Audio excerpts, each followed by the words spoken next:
Hi, fourth grade teachers. This is Desiree. You set aside some time to calibrate the performance task in writing for English Language Arts, so let's go ahead and get started with that. The goals for the time together will be that you'll be able to access the tools for calibration, that you'll start to get familiar with the anchor papers and set, and that you'll also have time to practice checking your own alignment to the rubric. And hopefully there will be time for you as a group to calibrate one piece of student work together, if time allows that in your schedule. So you are going to need definitely your laptop, each of you. It's really not a time to share this time. You'll need a copy of the printed SBAC rubric to have in front of you, and a piece of paper, something to write with to take notes on. So try to make sure everyone has those things today. The first item we're going to look at is the calibration guide. This guide has the item stem, the task the students were asked to write to, the 3 rubrics that SBAC uses to score, also a conventions chart to remind us of what 4th graders should know and be able to do in regards to conventions and the language standards, a new document, the condition codes. What do we do if students don't exactly write to the prompt as they were asked to? And a last bit of information regarding the targets. What are the targets of this task so that we can better understand how SBAC relates the targets to the standards?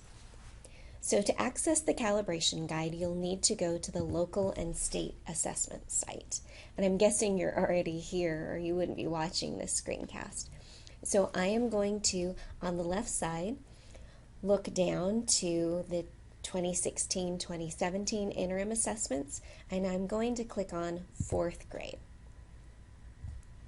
Once I'm on that page, I'll need to scroll past the first box that has the task items, the math box, down to the calibration material. Hopefully you printed the SBAC rubric, and the calibration guide or training guide is this first item, number 1, Unlikely Animal Friends Narrative Training Guide. So will you please go ahead and open that document now? I'm going to ask you to start by reading that performance task in the guide. Carefully examine the 3 rubrics that SBAC gives, and also read through the conventions chart to review the grade level expectations for 4th grade. Please try to finish this task in about 10 to 15 minutes, and I'm going to ask you to pause the screencast now so that you can go ahead and do that work.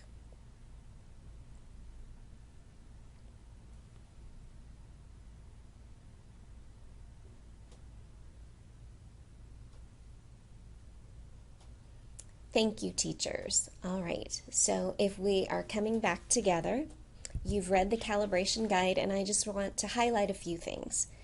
SBAC uses 3 rubrics.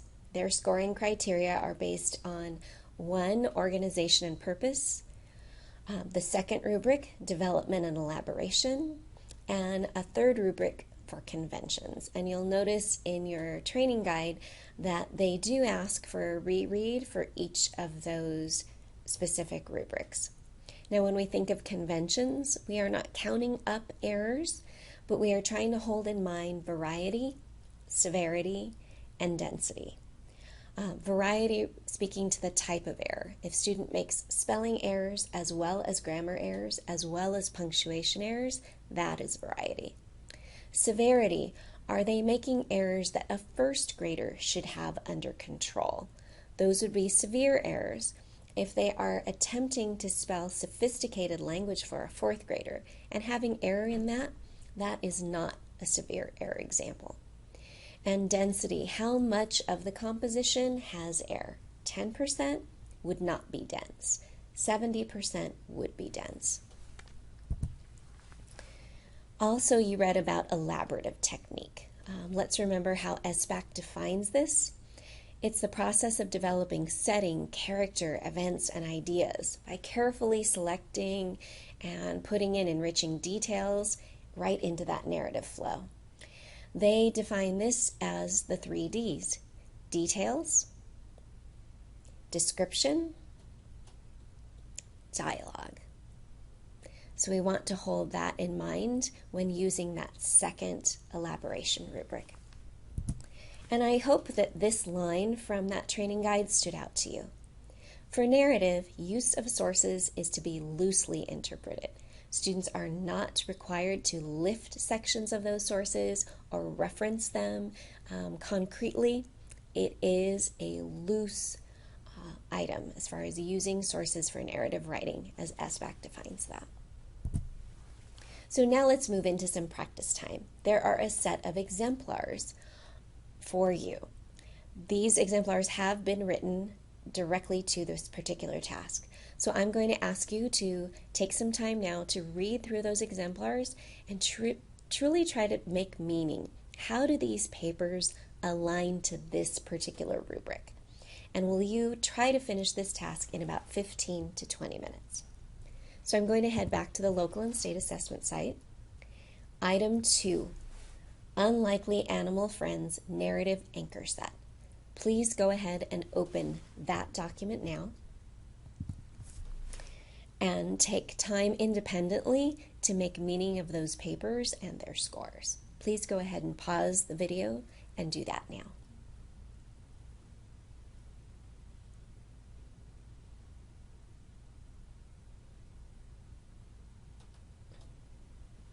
Thank you, teachers.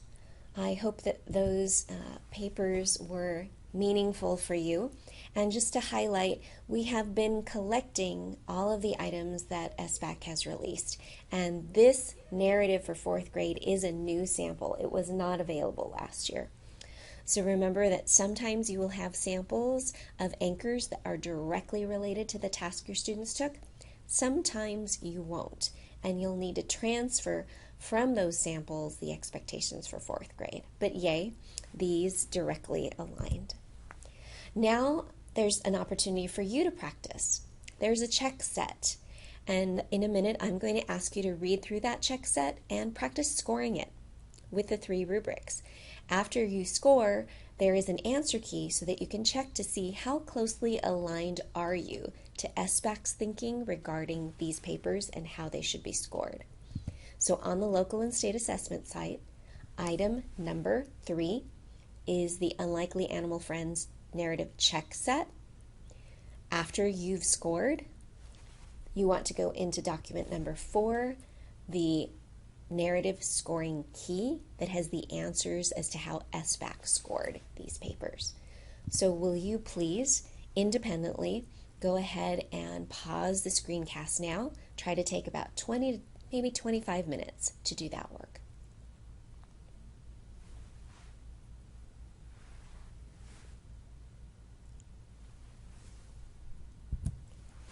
Thank you, teachers. So a brief reminder, scoring is not grading.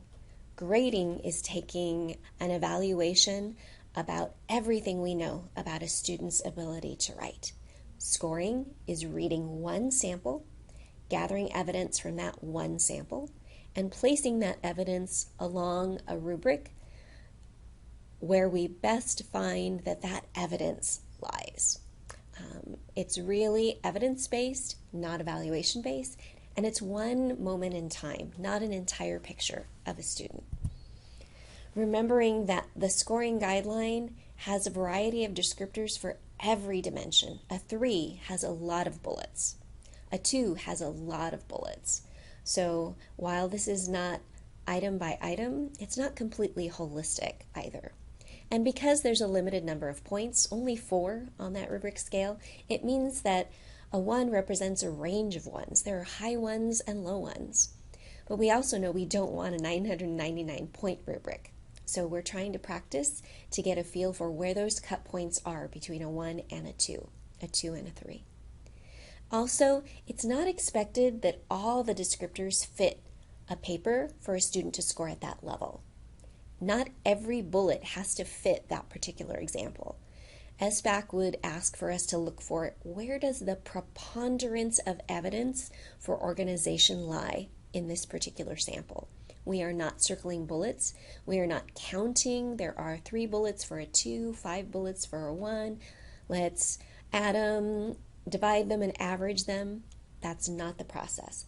The process is to think about, where does the preponderance of evidence for this particular category fall on this rubric? Now, if your group does have a bit of time left, I am going to recommend that you choose 1 to 3 random samples from the papers that you've brought today and work together to score those. It's really important that you as a group are calibrated, that you're using the same lenses when you look at student writing. So that work, if you have about 15 to 25 minutes left, I would ask that you pause the screencast and together either project one of your samples, if you're a large group, so that everyone can see the work up in front of you, or if you're a small group, huddle around one person's laptop and work through that calibration together. So go ahead and pause the video now.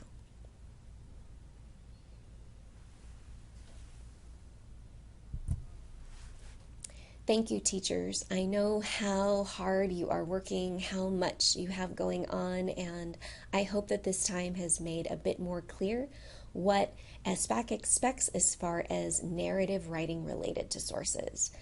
I'd highly recommend that students are able to view these samples alongside their writing folders, alongside their writer's notebooks, and think about what was different about this experience in writing a narrative to sources, and what kinds of goals can they set for themselves for writing next time. If you would like any clarification or you have questions for me, please email me there at my email on the screen. And I want to remind you that on the literacy site, there are 4th grade writing units for narrative writing, for informational writing, for opinion writing, with checklists, rubrics, student samples, day-by-day lesson plans, conferring forms, lots of helps for you. And I hope that you take advantage of those resources and that your students are able to benefit from all the hard work that you do. Thank you again, and happy writing.